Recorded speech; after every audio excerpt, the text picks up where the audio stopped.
We added this cobblestone to hide a cement retainer wall which was here when we purchased the property. This is one of Brad's test projects. He is laying down granite scraps in this parking area and letting them settle in before doing a test drive on them to see what happens. We don't believe in using chemicals as weed killers, so the weeds quickly cover our crushed stone driveways. This is an attempt to have larger areas without weeds. Then possibly it would be easier to keep up with the weeds with a weed eater in between the spaces of granite. If worse comes to worse, we'll have a parking area of crushed granite along with the crushed stone, and also may have to revert to raking the crushed stone and weeds as once was done long ago on some estates.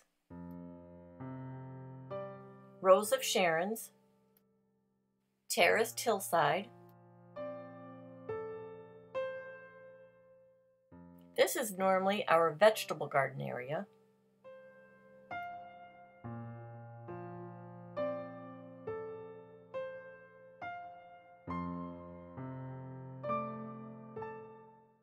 Here's a patch of spiderwort that was here on the property when we purchased it, and since I've transplanted it to a few other areas. Queen Anne's lace pops up all over the grounds. We added the terraced gardens on this hillside for it was very dangerous mowing this area, and it wasn't good for the lawnmower that we had at the time. Depending on the time of year, the following can be seen in this area: hyacinth, grape hyacinth, sweet rocket, daffodils,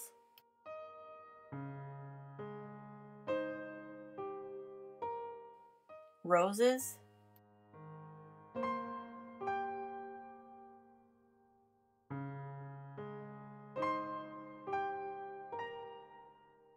primroses, weigela, forsythia, bleeding heart, irises, celandine, coneflowers, variegated bishop's goutweed, rose of Sharon, crown vetch, spiderwort, phlox, bellflower, and the goldenrod that plants itself all around the property each year makes for some nice color in the early autumn.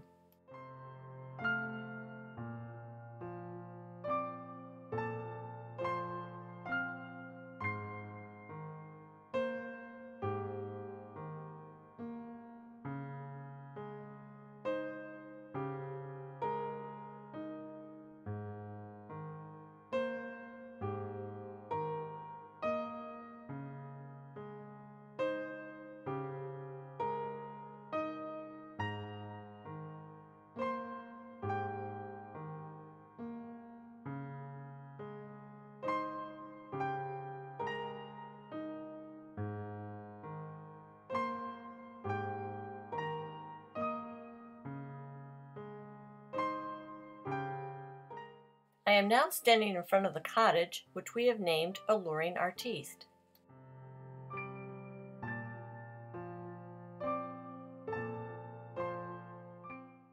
This is the upper driveway / parking area off of Chemung Street.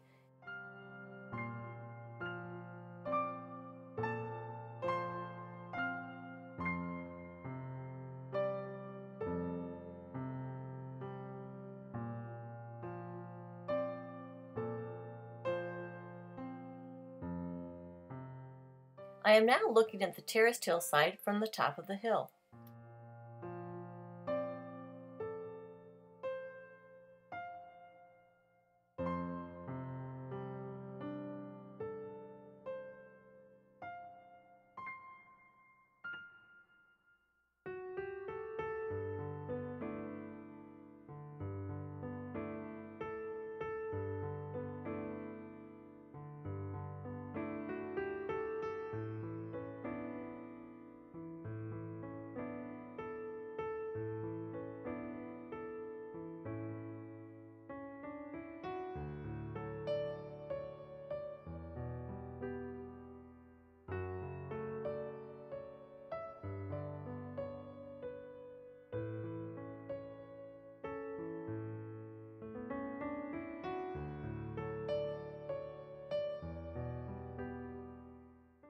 A view of the former Palmer House bed and breakfast from the back of our main house.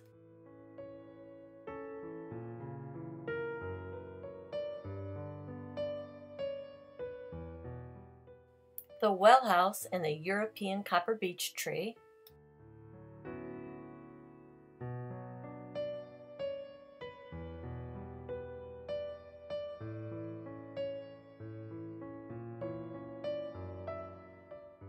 This carved stone is original to the property.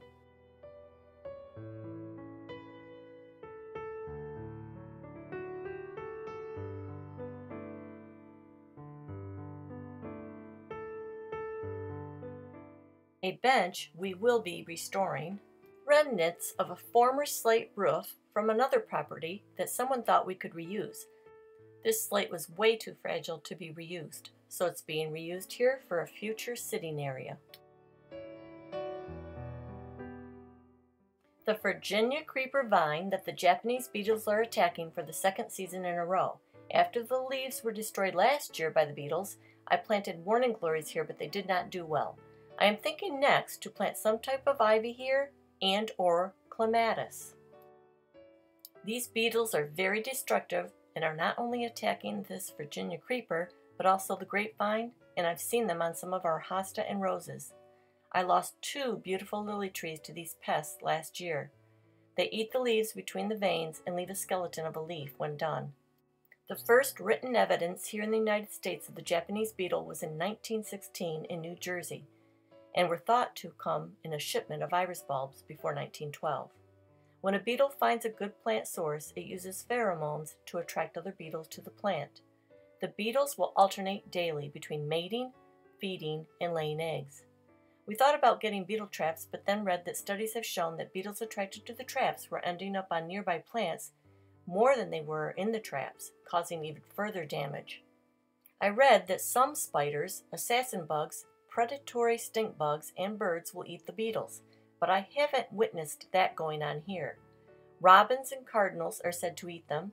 Opossums, raccoons, skunks, moles, and shrews are known to eat the beetle grubs by digging up a lawn. I just discovered that natural repellents such as catnip, chives, and garlic may give some help. I'll be planting those soon. I'm heading back up to the area underneath the European Copper Beech tree.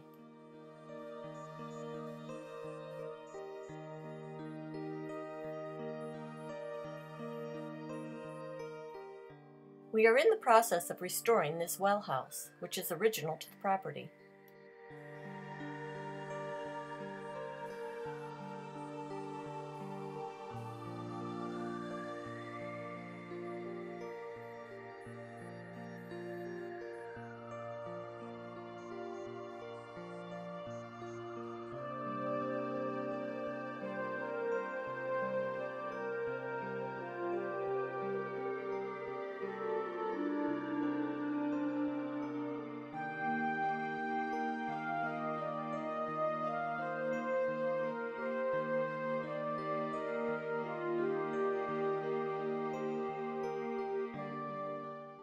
This area under the tree contains mostly hosta, ferns, vinca, celandine, and the leaves from this tree of previous years.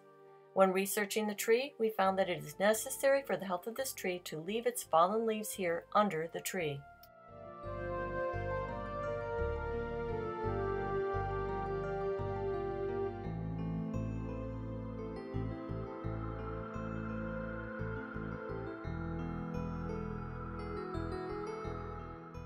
This is the original hole to the well. The well house stood over this hole, but we needed to move the well house in order to get our lift behind the house in this area. The well had been filled in by a previous owner many, many years ago.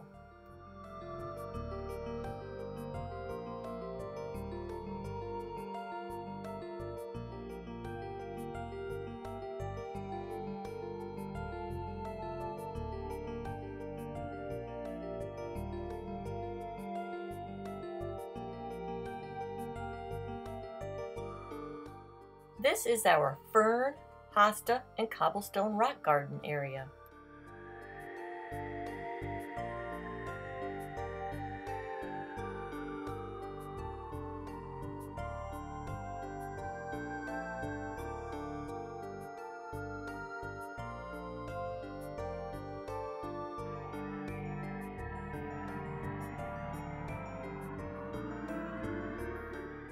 We believe this tree was planted around 1879.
I love sitting under the canopy of this tree.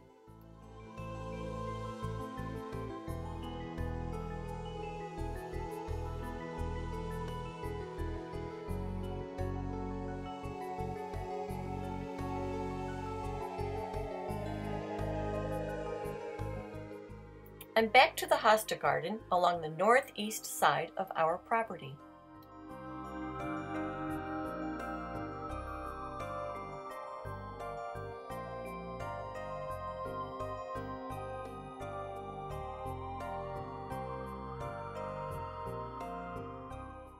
Rhododendrons, Rose of Sharon, Arbor Vitae.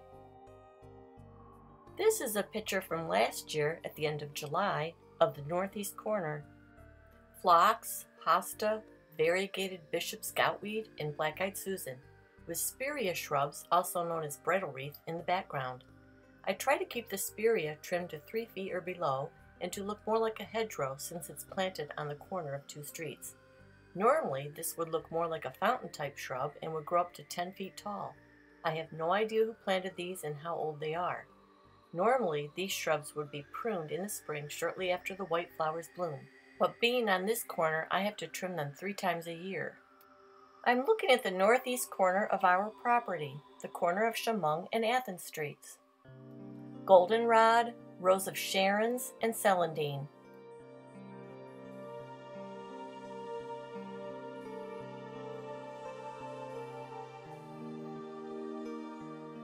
And here ends part 2 of a tour of Zehr Estate's grounds. Look for part 3.